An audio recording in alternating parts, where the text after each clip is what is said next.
Praise Jesus. Tuko mbele zenu sahi Patrick ni Minister David. Kwa tunataka kutupeleka kitu kidogo juu ya praise na worship. So tofauti ya praise na worship, na mimi sina mengi ya kuongea, wacha tusikie kwa Biblia nasema. Karibu. Asante sana. Thank you so much Patrick. Asante sana watazamaji ambao mnatazama kwa njia ya Minister David. Nataka kuongelea jambo moja kidogo dakika moja sekunde tatu kuhusu ibada ya mabudu na ibada ya sifa.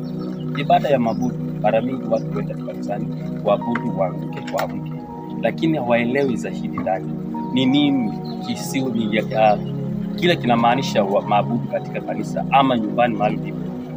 Worship inamaanisha ya kwamba ni njia moja ya kuongea na Mungu kwa kile chochote unahitaji, na vile kumwambia jinsi alivyo mzuri kwako, kila amekutendea.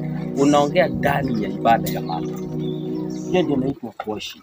Worship is about communicating with God. Hiyo ndio inaitwa worship. Huwezi enda mbele za Bwana kama una connection.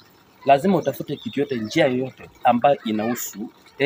ambayo inahusu maabudu, ndio uweze kufikia Mungu, kumwambia jinsi alivyo na kila ametenda katika maisha yako. Sijui unaelewa hapa? Naona kabisa hivi kwa sawa na inaeleweka. Tunasikia worship ni communication, ni njia ya kutafuta Mungu, Yes. Kutamwambia kile ametenda kwa maisha yako. Sasa Minister David, tulikuwa nataka tusikie pia about praise. Praise, yeah. Good. Praise nayo ni jambo ambalo Mungu amefanya kwa maisha yako. Inaitwa thanksgiving.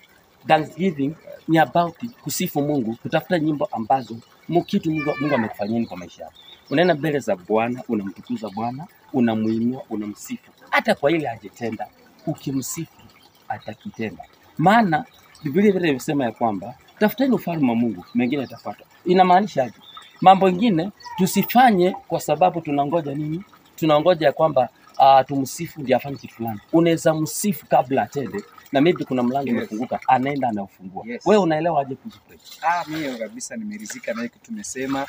Ndugu yangu, kama umesikia ile kitu vile amesema ni hivyo hivyo.